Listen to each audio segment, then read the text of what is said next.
Today's topic, pericardium and heart. So the pericardium is a fibroserous sac. It contains the heart and its great blood vessels. So now what's the meaning of the word fibroserous? So fibroserous is composed of serous membrane supported by a firm layer of fibrous tissue. So now what's the meaning of the word serous membrane?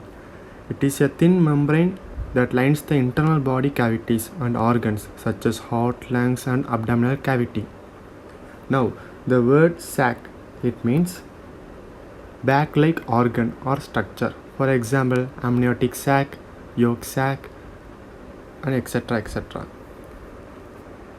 So next, the pericardium lies within the middle mediastinum. Now let's discuss about the functions of the pericardium. So this pericardium restricts the excessive movements of the heart. It serves as a lubricated container in which heart can contract and relax at the same time smoothly. So now the word lubrication means it is the action of making a process run smoothly. For example, applying a substance such as oil or grease to an engine so as to minimize friction and allow smooth movement. Next, it limits the cardiac distension. Pericardium limits the swelling of the heart because of the internal pressure.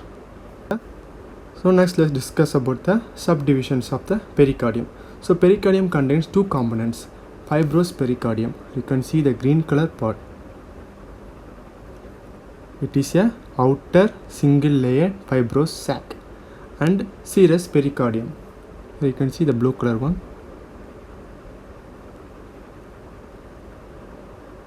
It is a inner double layered serous sac. So the external surface of the heart and internal surface of the fibrous pericardium are covered by a layer of serous pericardium. Here you can see the external surface of the heart and internal surface of the fibrous pericardium are covered by a layer of serous pericardium. The layer covering the surface of the heart here is called visceral pericardium. It is also known as epicardium. So now the viscera means it relates the internal organs of the body, specifically those within the chest and the abdomen. So next, the layer covering the inner aspect of the fibrous pericardium are called parietal pericardium. So the word parietal, it means it relates to the body of the wall or structure, the one nearer to the body of the wall. So the intervening potential space between the two serous layers, here this one, this is the serous pericardium. The intervening potential space between the two serous layers is called pericardial cavity. So now the pericardium contains three layers, fibrous layer of pericardium and serous pericardium. Serous pericardium, it has visceral layer of serous pericardium and parietal layer of serous pericardium. So now let's discuss about the differences between parietal and serous pericardium. The parietal pericardium is attached to the fibrous pericardium. Here you can see the parietal pericardium is attached to this one, fibrous pericardium, while the visceral pericardium or epicardium, it is attached to the myocardium of the heart. Myocardium of the heart is the outer surface of the heart. So parietal pericardium develops from somatopleuric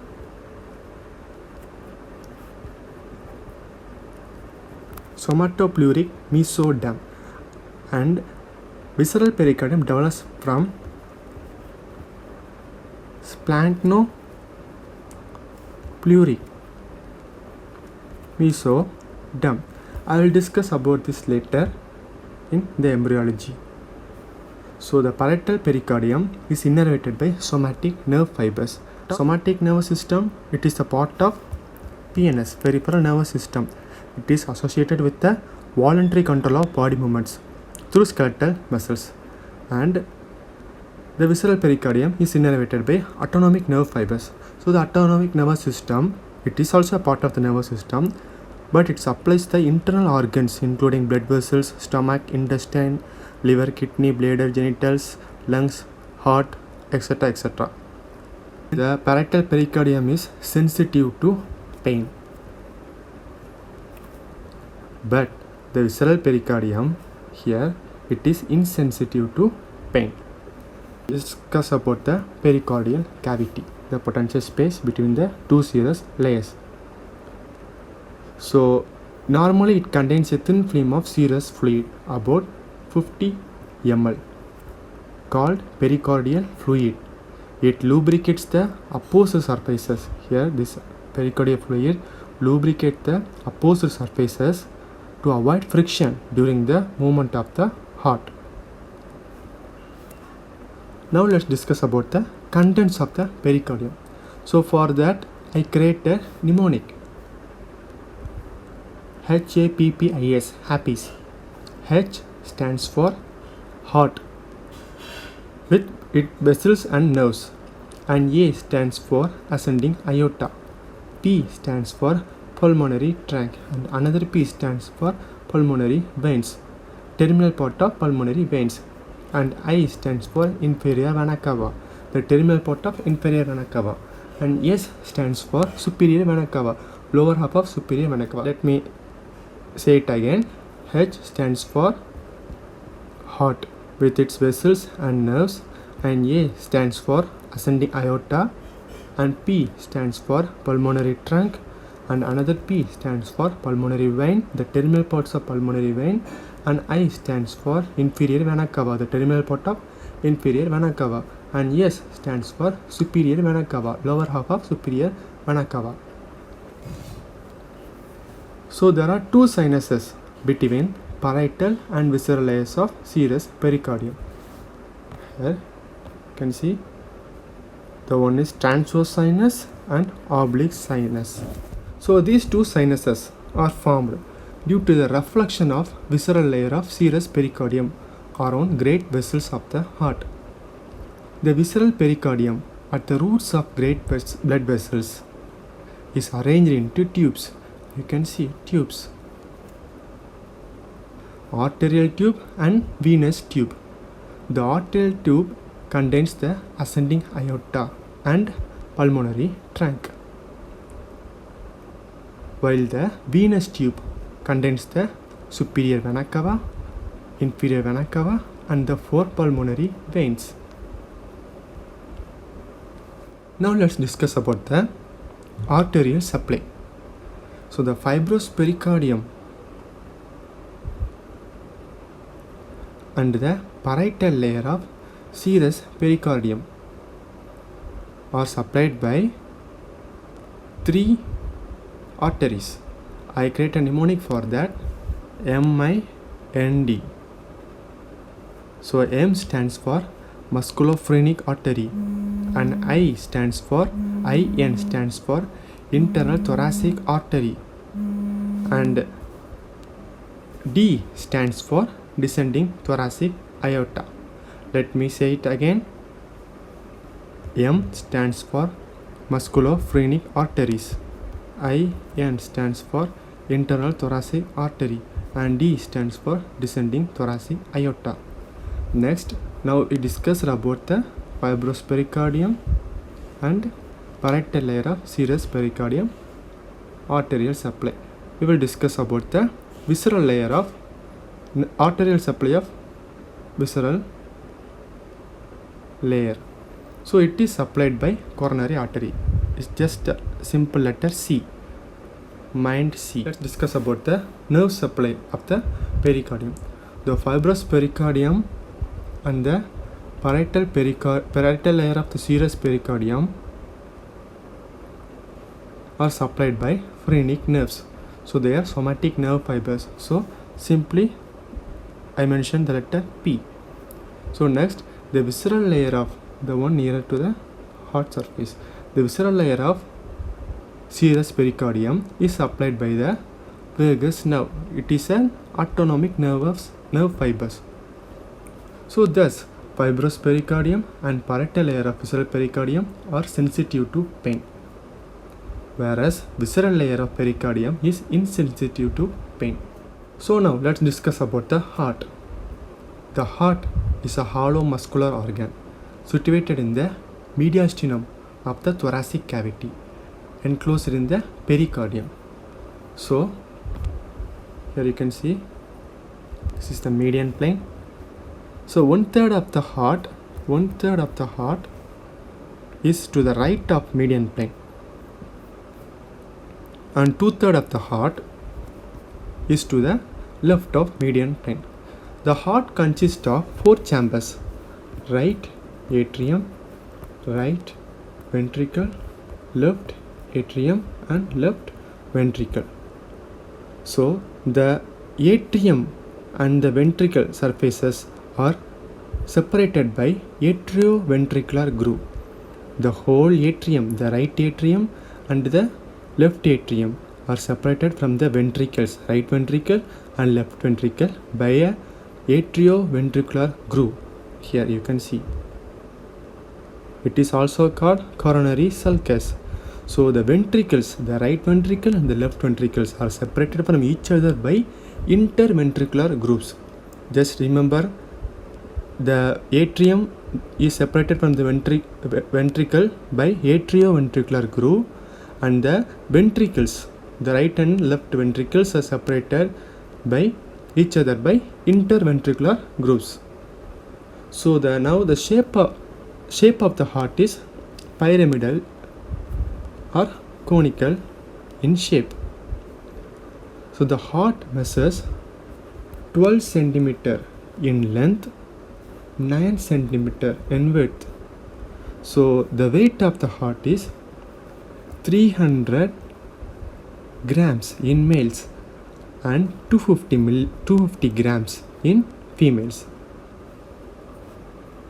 Now let's discuss about the external features of the heart. The heart has 4 external features: apex, base, 3 surfaces and 4 borders.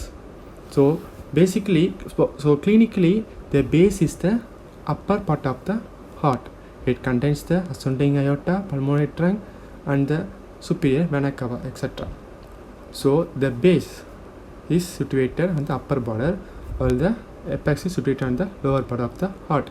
3 surfaces: sternocostal is the anterior surface, and diaphragmatic is the inferior one. Here diaphragmatic, inferior one, and it has a left surface because majority of 2/3 of the heart is to the left of the median plane. So 4 borders. It has 4 borders: right, left, upper and inner. So apex of the heart, it is a conical area. Here you can see it is a conical area formed by left ventricle. It is directed downwards and forward and to the left side.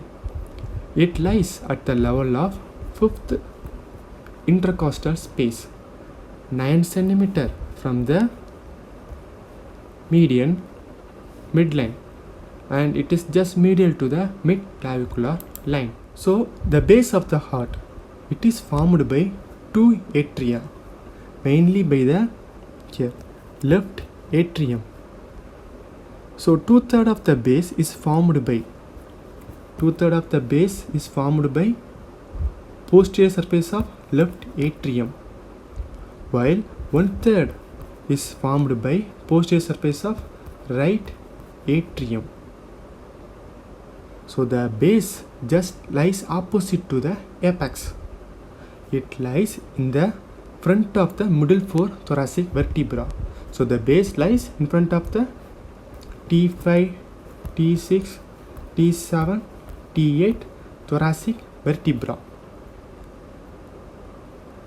So again, do not get confused. Clinically, base is the upper border of the heart, while apex is the lower border of the heart. So let's discuss about the surface of the heart. Before that, I will show the heart in a 3D animation. This is the anterior view. Here is the posterior view. Let me dissect this one. So here is the right ventricle and back side left ventricle.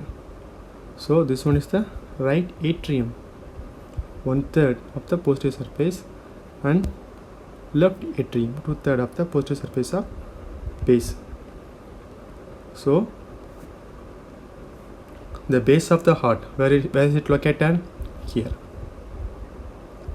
It is formed by two atria, right atrium and left atrium. 2/3 of the base is formed by, here you can see, 2/3 of the surface is formed by the left atrium, posterior surface of left atrium. So and 1/3 is formed by posterior surface of right atrium. So the base lies just opposite to the apex. So now let's discuss about the surfaces of the heart. The heart has three surfaces: sternocostal, anterior one, anterior surface; diaphragmatic, inferior one, and left surface. So sternocostal surface is formed mainly by the right atrium, the anterior portion, and right ventricle. You can see here is the right atrium and right ventricle, anterior surface. So these two, right atrium and right ventricle, are separated from each other by anterior part of atrioventricular groove. As I have mentioned before, atrium and ventricles are separated by atrioventricular groove. So the right ventricle is separated from left ventricle by anterior interventricular groove. Here the right ventricle is separated from the left ventricle by anterior interventricular groove. Next, diaphragmatic surface, the inferior one. This surface is flat and it rests on the central tendon of the diaphragm. On the diaphragm there is a depressed weight area. So this apex of the heart rests on this area. So this diaphragmatic surface is formed by left and right ventricles. This right ventricle and left ventricle forms the diaphragmatic surface. So these two are separated each other by posterior interventricular groove. Again I repeat, sternocostal surface, the right ventricle is separated from left ventricle by the anterior interventricular groove, while in the diaphragmatic surface, left ventricle and right ventricles are separated from each other by the posterior interventricular groove. So the left ventricle form left 2/3 of the surface. The left ventricle form left 2/3 of the surface, and the right ventricle forms right 1/3 of the surface. Which surface? Diaphragmatic surface. So left surface is formed mainly by the left ventricle and partially by the left atrium and left auricle. So the left surface is directed upward, backwards, and to the left side. Now let's discuss about the borders of the heart. The heart has four borders: right, left, inferior, and upper border. Let's discuss about the chambers of the heart. The heart consists of four chambers: right atrium, right ventricle, left atrium, left ventricle. So the two atrial chambers, right atrium and left atrium, are separated from each other by a vertical septum that is known as interatrial septum, while the two ventricular chambers, right ventricle and left ventricle, are separated from each other by a vertical septum known as interventricular septum. The right atrium communicates with the right ventricle through a right atrioventricular orifice or right atrioventricular opening. So this one is guarded by three cusps. So now what do you mean by the word cusps? So cusp is also known as leaflets. It is a thin flap of tissue. So this cusp open to let blood move forward through the heart during half of the heartbeat. They close to keep blood from flowing backward during the other half of the heartbeat.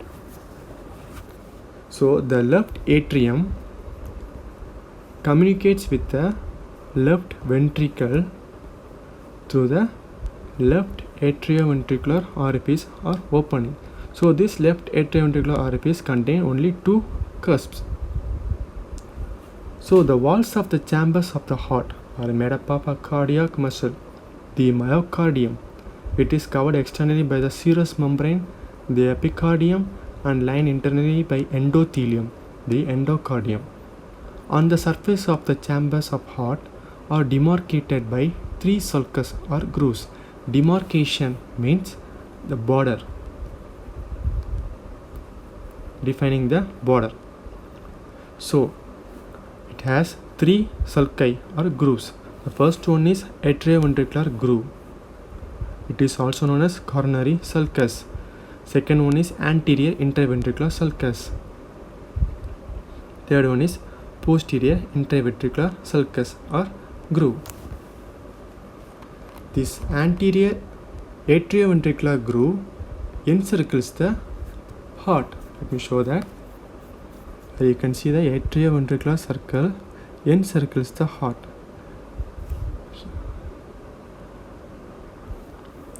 And it separates the atria from the ventricles. But while encircling the heart, it is deficient anteriorly. Here you can see no coronary sulcus. It is due to the presentation of the root of pulmonary trunk. Again, the coronary sulcus encircles the heart, and it also separates the atrium from the ventricles, but it is deficient anteriorly due to the presentation of the root of pulmonary trunk. So this coronary sulcus or atrioventricular groove contains right coronary artery, left coronary artery, and coronary sulcus or LC and CS. So next, anterior and posterior interventricular sulci.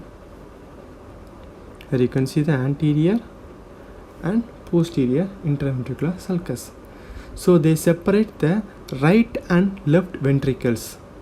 The anterior interventricular sulcus is on the costal surface of the heart, that is on the anterior surface.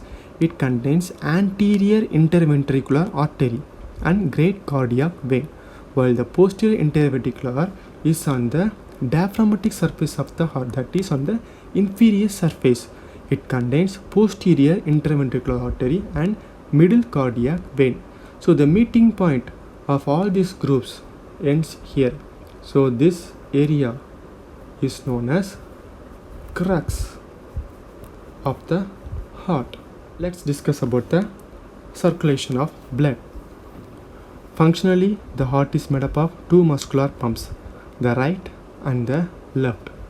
The right pump consists of right atrium and right ventricle, while the left pump consists of left atrium and left ventricle. The right pump is responsible for pulmonary circulation, while the left pump is responsible for systemic circulation. The right atrium receives deoxygenated blood from the whole body through superior and inferior vena cava. So the blood flows from right atrium into the right ventricle through right atrioventricular orifice that is present in between the right atrium and right ventricle or right atrioventricular opening. So the blood is prevented from flowing backward through the left atrium, right atrium by means of right atrioventricular valve. So this right atrioventricular valve is known as tricuspid valve, that is present here. So the right ventricle contracts. This right ventricle contracts and it propels the blood into the pulmonary trunk, pulmonary arteries, and finally into the lung, where blood is oxygenated. Here the right pump is responsible for pulmonary circulation. Again I repeat, the right atrium. Here you can see the right atrium receives deoxygenated blood from the whole body through superior and inferior vena cava. The blood flows from the right atrium into the right ventricle through right atrioventricular orifice or right atrioventricular opening. So the blood is prevented from flowing back to the atrium by means of right atrioventricular valve that is present here. So this valve is also known as tricuspid wall. So the right ventricle contracts and it propels the blood into the pulmonary trunk and pulmonary arteries and finally into the lungs, where blood is oxygenated. Hence, right pump is responsible for pulmonary circulation. So now the left atrium receives oxygenated blood from the lungs through the 4 pulmonary veins. The blood from the left atrium flows into the right ventricle through left atrioventricular wall or left atrioventricular opening. The blood is prevented from flowing back to the atrium by means of left atrioventricular valve. So this valve is also known as mitral valve. The left ventricle strongly contracts, same like right ventricle. It strongly contracts and propels the blood into ascending aorta. It propels the blood into ascending aorta, then into the systemic circulation. So the left pump is responsible for systemic circulation. The anterior view of the heart. So this area is the midline or median line. You can see 2/3 of the heart lies on the left side and 1/3 of the heart lies on the right side. So this one is the apex area. Here is the base. So these are the blood vessels. So here right ventricle and here is the left ventricle, and on the top this one is the right auricle, the small one, and here is the left auricle. Let me show that in posterior view. So you can see here this one is the right atrium and this one is the left atrium. So in the right atrium it has the superior vena cava and inferior vena cava, and left atrium. So right atrium forms 1/3 of the posterior surface. Left atrium forms 2/3 of the posterior surface. So this one is the left auricle and here is the left atrium. So this one is the aorta, ascending aorta, and this one is the arch of aorta, and this one is the descending aorta.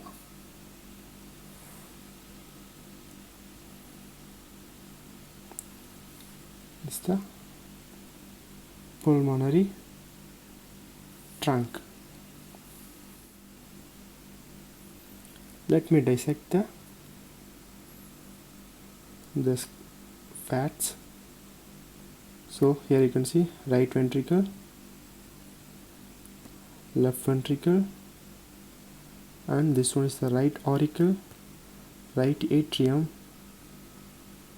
and left atrium, and left ventricle, and this one is the left auricle. So if I dissect the right ventricle and left ventricle, you can see the interventricular septum that divides the right ventricle and left ventricle, the vertical septum. Next, if I dissect the right atrium, as you can see, tricuspid wall. It has 3 cusps. 1, 2, 3 cusps. So this tricuspid wall prevents the backflow of blood from right ventricle to right atrium. So if I dissect the left atrium, here you can see mitral valve. So this mitral valve has only 2 cusps. So this one prevents backflow of blood from left ventricle into left atrium. So you can now appreciate the atrioventricular groove or coronary sulcus here. It encircles the heart, but here there is a deficient because of this pulmonary trunk. And here is the anterior interventricular groove. Let me show that. Here you can see this coronary sulcus, right coronary artery.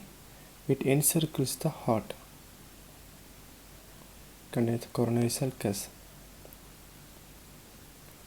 So here is the anterior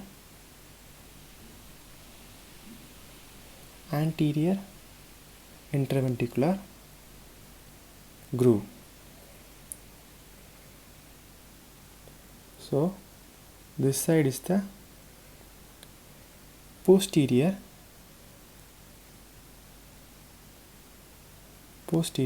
interventricular groove. So the meeting point here is the crux of the heart. Let's discuss about the right atrium. The right atrium is somewhat quadrilateral chamber. It is situated behind and to the right side of the right ventricle. So this right atrium consists of a main cavity and a small outpouching called auricle. Let's discuss about the external features of the right atrium. The right atrium is elongated vertically and receives superior vena cava at its upper end and inferior vena cava at its lower end. The upper anterior part is prolonged to the left side to form the right auricular appendage known as right auricle. This right auricle overlaps the root of the ascending aorta. It overlaps the roots of the ascending aorta completely. A shallow vertical groove called sulcus terminalis, here you can see. It extends along the right border between the superior and inferior vena cava. The upper border of the sulcus contains the SA node or sinoatrial node. So this sulcus terminalis, internally it corresponds to crista terminalis. So in outside part it is known as sulcus terminalis. If you open the right atrium, internally the sulcus terminalis corresponds to crista terminalis. Let me show that. Here, this one is the crista terminalis. So the vertical right atrioventricular groove. The vertical right atrioventricular groove contains the right coronary artery and small cardiac vein. Let's discuss about the internal features of the right atrium. So the interior of the right atrium is divided into 2 parts. Main smooth posterior part, the sinus venarum, or it is also known as sinus of vena cava, and the rough anterior part, the atrium proper.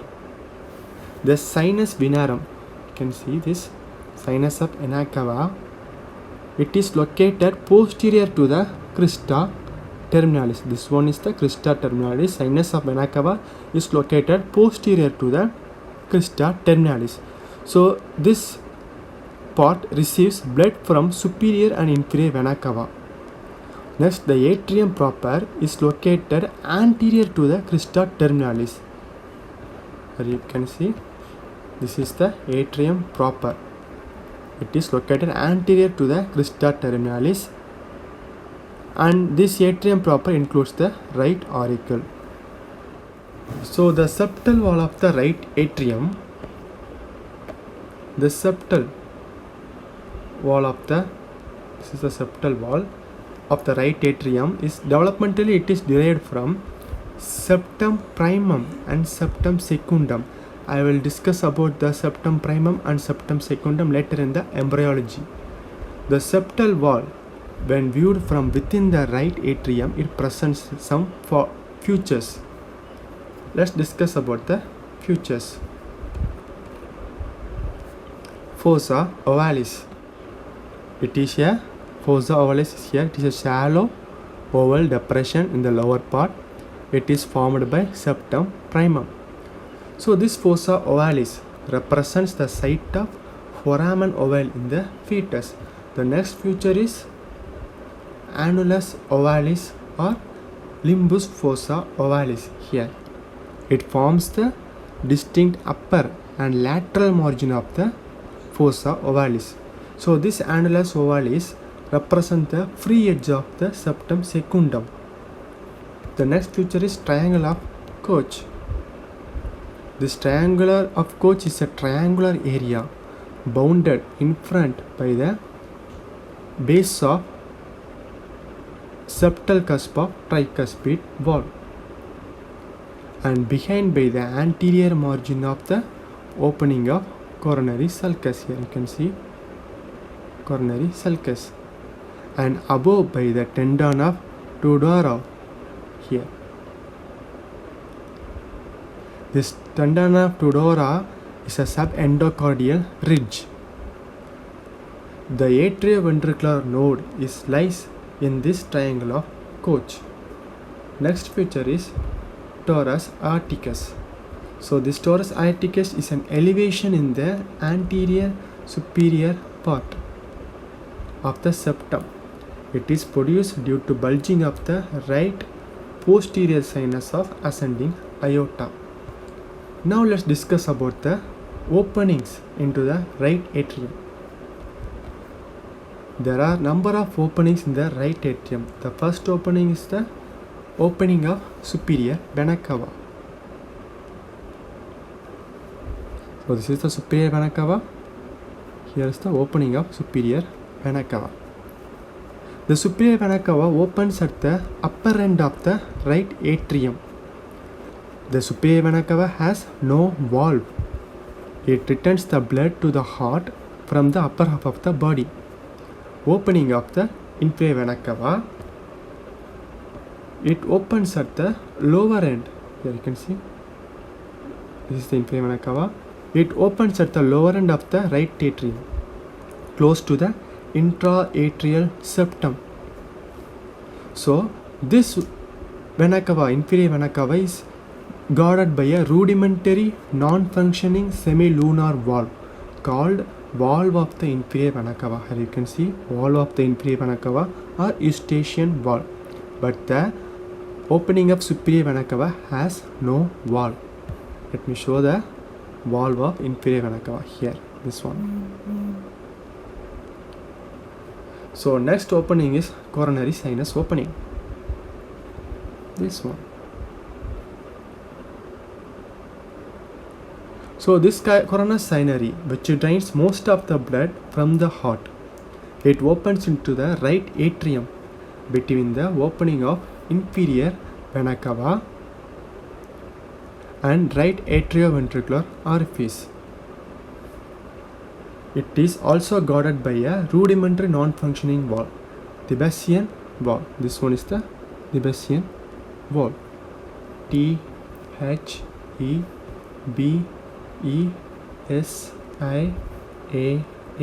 Thebesian valve. The next opening is right atrioventricular orifice. It is the largest opening. It is situated here. As you can see, it is the cross section of the heart, right atrium.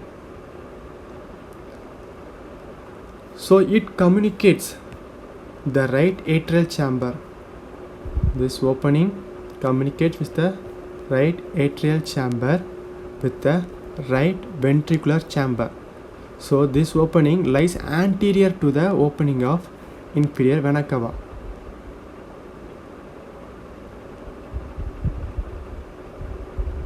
And it is guarded by the tricuspid wall. So this right atrioventricular opening is guarded by tricuspid wall. So you can see the superior opening of superior vena cava has no wall, but the opening of inferior vena cava is guarded by a rudimentary non-functioning semilunar valve called valve of the inferior vena cava or eustachian valve. Eustachian valve. And the opening of coronary sinus here, this opening of the coronary sinus is guarded by the Basesian valve here. This is the Basesian valve. And the opening of the right atrioventricular orifice, that is guarded by the tricuspid wall. This is the opening of the right atrioventricular orifice. Here is located is the right atrium, and below is the right ventricle. So it communicates to the right atrium through this opening only. So this area is guarded by the tricuspid wall. And there are many small orifices of small veins. So they are the openings of vena cardi minime, the Basesian vein, and anterior cardiac veins. Now let's discuss about the right ventricle. The right ventricle is the thick-walled triangular chamber of the heart. So this right ventricle communicates with the right atrium. Right ventricle communicates with the right atrium through right atrioventricular orifice, and this right atrium communicates with the pulmonary trunk through pulmonary orifice. Now let's discuss about the external features of the right ventricle. So the right ventricle forms the most of the sternocostal surface, that means the anterior portion, and it forms only a smaller portion of the diaphragmatic surface. So right atrium is separated from right ventricle by a more or less vertical anterior part of coronary sulcus or atrioventricular groove. So this coronary sulcus or atrioventricular groove separates right ventricle from the right atrium. Now let's discuss about the internal features of the right ventricle.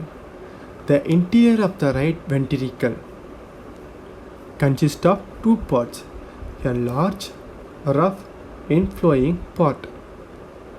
You can see a large, rough, inflowing part, and a small upper outflowing part, the infundibulum. So the large inflowing and the large outflowing parts are separated from each other by a muscular ridge, the supraventricular crest or infundibuloventricular crest. The cavity of the right ventricle is flattened. You can see the cavity of the right ventricle is flattened by the forward bulge of the interventricular septum. So in transverse section, if you cut the heart in transverse section, it look like this, crescent shaped.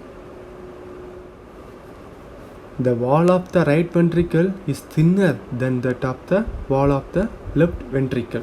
You can see the wall of the right ventricle is thinner than the wall of the left ventricle.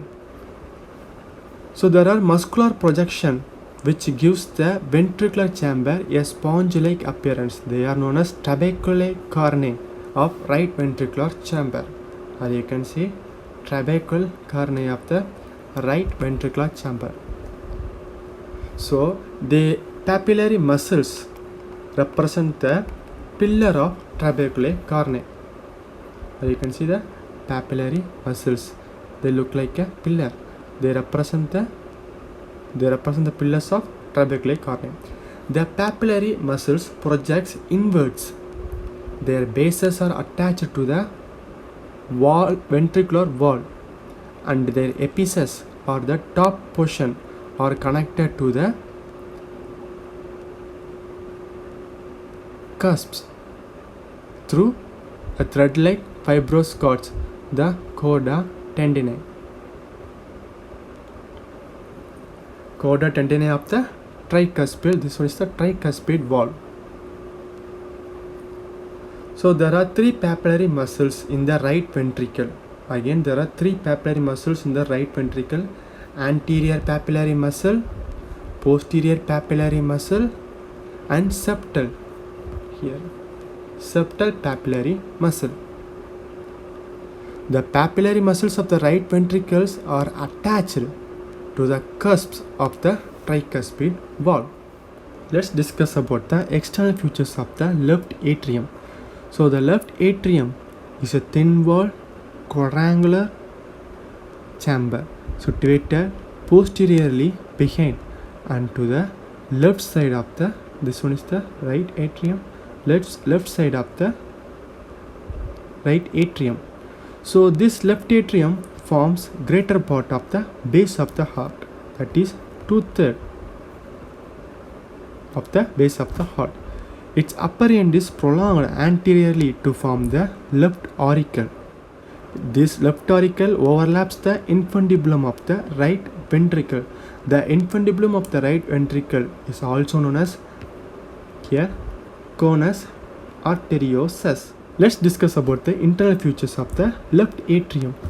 The left atrium, interior of left atrium is smooth, but the left auricle possesses muscular ridge in the form of reticulum. So the anterior wall of atrial cavity presents fossa lunata. Here you can see fossa lunata. It corresponds to the fossa ovalis of the right atrium. In right atrium it is known as fossa ovalis, but same thing corresponds to the fossa lunata in the left atrium. Now let's discuss about the openings in the left atrium. Openings of 4 pulmonary vein in its posterior wall. Here right pulmonary vein and the left pulmonary vein. So these pulmonary veins, they have no valves like the superior vena cava. Superior vena cava opening also has no valves. So next opening is left atrioventricular orifice opening.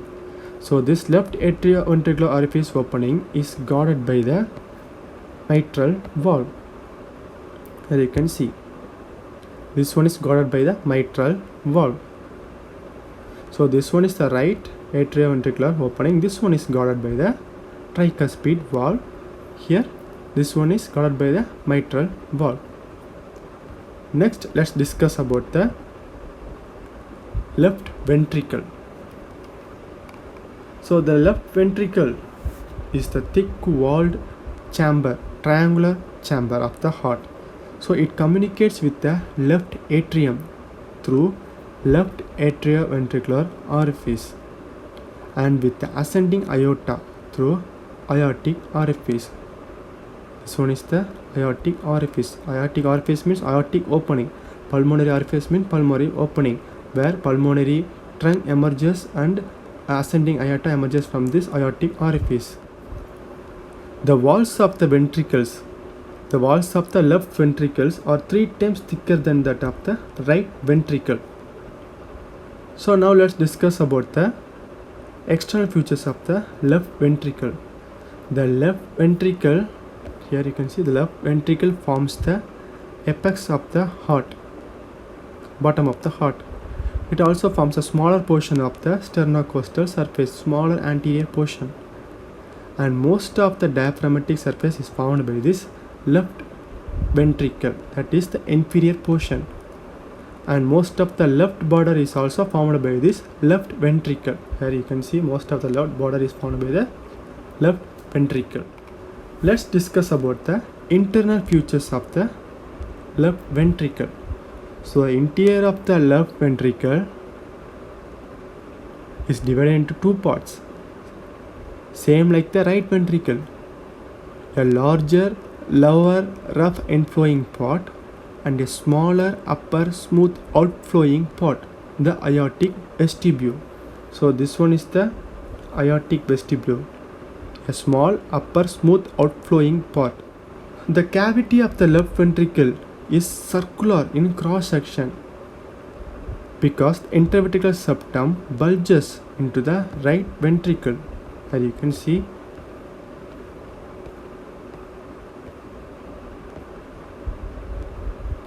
the cavity of the left ventricle is circular in cross section. If you cut the cross section, this cavity looks like in circular one.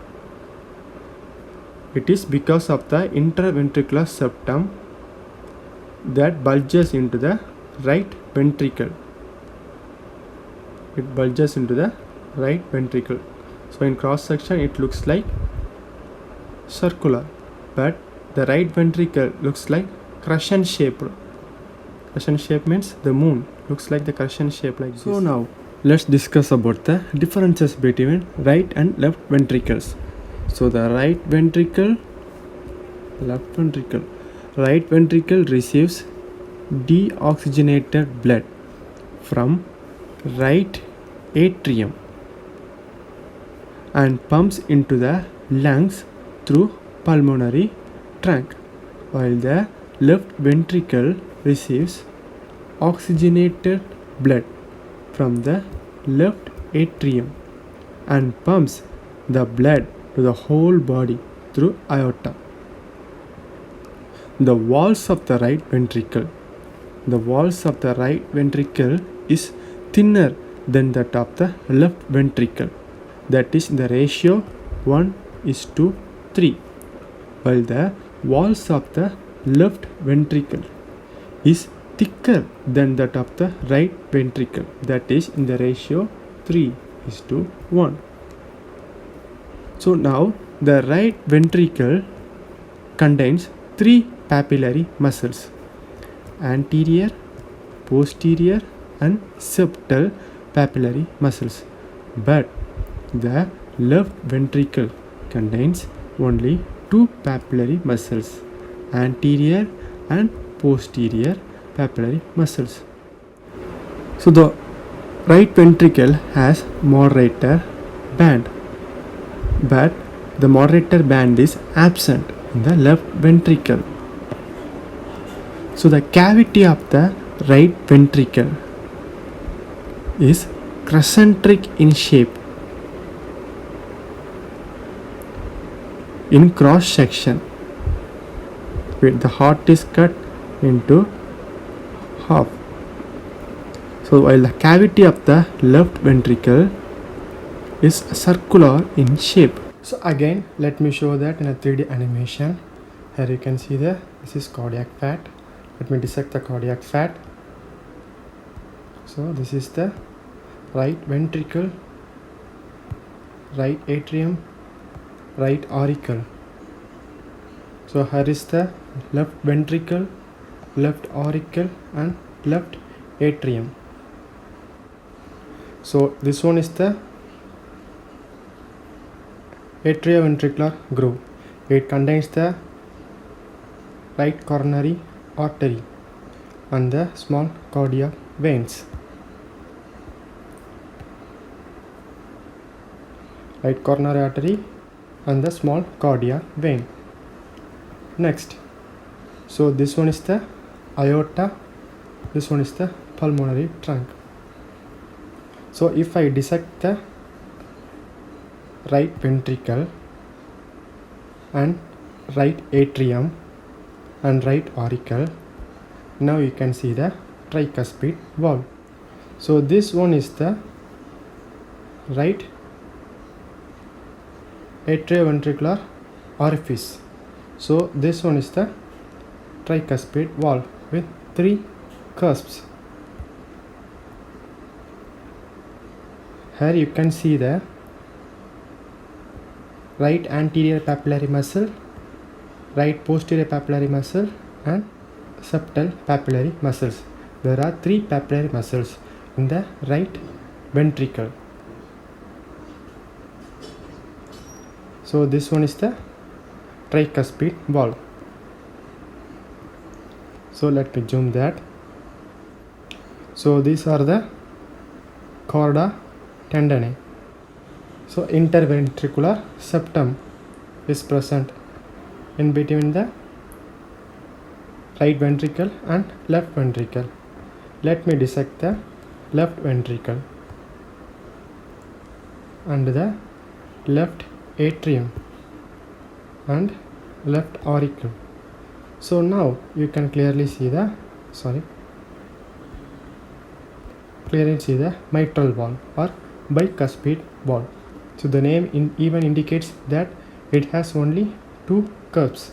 So this one is the tricuspid wall. So here you can see left anterior papillary muscle and left posterior papillary muscle. There are only 2 papillary muscles in the left ventricle. So if I dissect the aorta and pulmonary trunk, you can see aortic wall and pulmonary wall. So aortic and pulmonary wall are known as semilunar valves. So this tricuspid and mitral valves are known as atrioventricular valves. As you can see, the aortic and pulmonary valve, they don't have chorda tendineae or no connection with the papillary muscles. So here you can see the anterior interventricular groove contain great cardiac vein and anterior interventricular branch of left coronary artery. And here you can see the posterior interventricular groove with posterior left ventricular branch of left coronary artery and left marginal vein. So this one is the coronary great cardiac vein, coronary sulcus. So the meeting point, this area is known as the crux of the heart. Now let's discuss about the heart sounds. The 2 sounds are produced by the heart. The first heart sound is produced by the closure of the atrioventricular valves, that are tricuspid and mitral valves, and the second heart sound is produced by aortic and pulmonary valves, they are the semilunar valves. These sounds are heard by the clinician by auscultation with stethoscope. The first sound is heard as lub. The second sound is heard as dub. The sounds produced by closure of valves of the heart are best heard not directly over the location of the valve, but at areas situated some distance away from the valve in the direction of blood flow through them. For example, the pulmonary valve is located here. So the site of auscultation for this pulmonary valve is at area situated some distance away from the pulmonary valve, that is here. The second left intercostal space near the sternum. The aortic valve is located here. It is located behind the left half of the sternum, opposite to the third intercostal space. The best auscultation area for the aortic valve is second right intercostal space near the sternum. So the mitral valve is located here, behind the left half of the sternum, opposite the left fourth costal cartilage. So the best auscultation site area for the mitral valve is at the left fifth intercostal space, 9 cm from the midline, that is over apex of the heart, that is the apex beat. So tricuspid is located here, behind the right half of the sternum, opposite the fourth and the fifth intercostal space. The best auscultation site area for the tricuspid valve is right half of the lower end of the body of the sternum. Let's discuss about the conducting system of the heart. The conducting system of the heart is made up of specialized cardiac muscle fibers, and it is responsible for initiation and conduction of cardiac impulse. So the word impulse, it means sudden pushing force. The conducting system of the heart contains 5 components: the SA node, the sinoatrial node, the AV node, atrioventricular node, and AV bundle, atrioventricular bundle of His, and the right and the left branches of bundle of His, and subendocardial Purkinje fibers. The sinoatrial node, it is also known as node of Keith-Flack.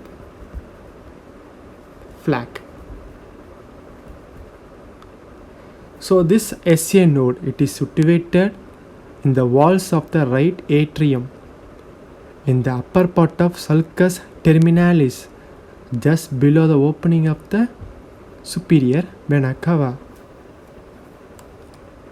It is known as, the SA node is known as the pacemaker of the heart, because it generates impulses about 70 per minute. It initiates the contraction of the cardiac muscle, producing heartbeat. The atrioventricular node. The AV node is also known as node of Tavara, T-A-W-A-R-A, Tavara. So this AV node is smaller than the SA node. The AV node is located in the lower part of atrial septum, just above the attachment of tricuspid valve or opening of the coronary sulcus. So this AV node conducts cardiac impulse to the ventricles by the atrioventricular AV or AV bundle. So the AV node is capable of generating impulses at the rate of about 60 per minute. So the speed of conduction of cardiac impulse provides sufficient time to atria to empty their blood into the ventricle before ventricle start contracting. So the AV bundle or bundle of His, it begins from the AV node, crosses the AV ring and run along the inferior part of the membranous part of interventricular septum, where it divides into left and the right branches. So the right branch here passes down on the right side of the interventricular septum and then became subendocardial on the right side of the septum. So a large part of this right branch of the bundle of His continues in the septomarginal trabeculum or moderator band to reach the anterior papillary muscle and anterior wall of the ventricle. The left branch, here you can see the left branch descends on the left side of the ventricular septum and it divides into Purkinje fibers, which are distributed to the septum and the left ventricles. So the Purkinje fibers are terminal branch of the right and the left branches of bundle of His, and these Purkinje fibers spread subendocardially over the septum and the rest of the ventricular wall. The SA node initiates an impulse that rapidly spread to the muscles fibers of the atria, making them contract. Then the AV node picks up the cardiac impulse. This AV node picks up the cardiac impulse from the SA node and conducts it through the atrioventricular bundle. And the AV bundle branches supplies to the papillary muscles and to the walls of the ventricles. So the papillary muscle contracts first to tighten the chordae tendineae, and then the contraction of ventricular muscle occurs. Now let's discuss about the arterial supply of the conduction system. The whole of the conducting system of heart is supplied by right coronary artery, except a part of the left branch of the AV bundle, which is supplied by the left coronary artery. Let's discuss about the conducting system of the heart. The conducting system of the heart is made up of specialized cardiac muscle fibers, and it is responsible for the initiation and conduction of the cardiac impulse. So the word impulse, it means sudden pushing force. The conducting system of the heart consists of 5 components: the SA node, the sinoatrial node, and the AV node, atrioventricular node, and the atrioventricular bundle, and the right and the left branches of the bundle of His or AV bundle of His, and subendocardial Purkinje fibers. The SA node. The SA node, it is also known as the node of Keith-Flack.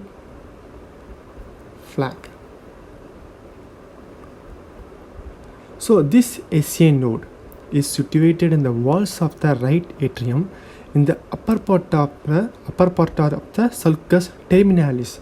It is located just below the opening of the superior vena cava.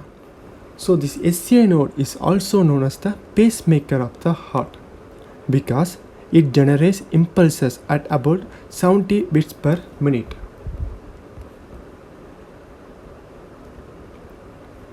This SA node initiates the contraction of the cardiac muscle producing heartbeat. The AV node. The AV node is also known as node of Tavara.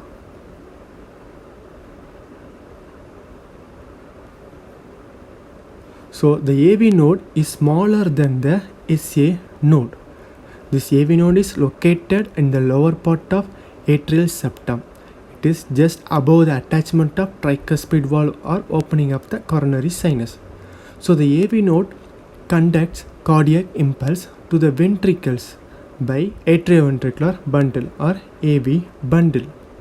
So the AV node is capable of generating impulse at a rate of about 60 beats per minute.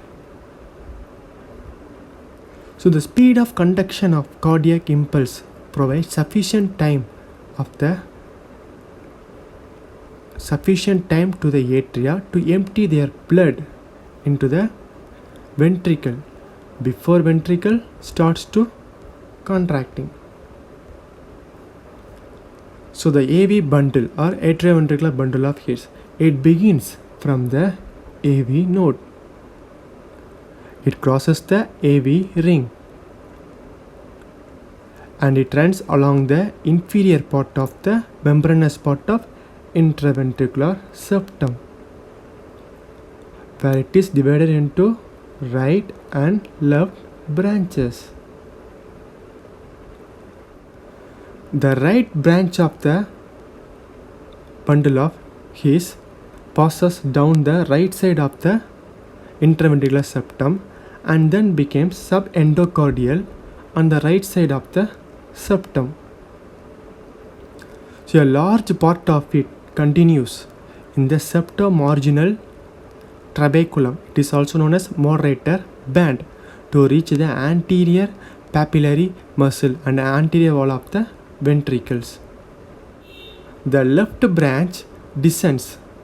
The left branch descends on the left side of the interventricular septum and divides into Purkinje fibers, which are distributed to the septum and the left ventricles. So the Purkinje fibers are the terminal branches of right and left branches of the bundle of His. It's spread subendocardially over the septum and the rest of the ventricular wall. So now let's discuss about the conducting system and mode of contraction of the cardiac muscle. So the SA node, the spontaneous source of cardiac impulse. It initiates impulse which rapidly spread to the muscle fibers of the atria, making them to contract. The AV node picks up the cardiac muscles from the atria and conducts it through the atrioventricular bundle. And the AV bundle branches then supply it to the papillary muscles and the walls of the ventricles.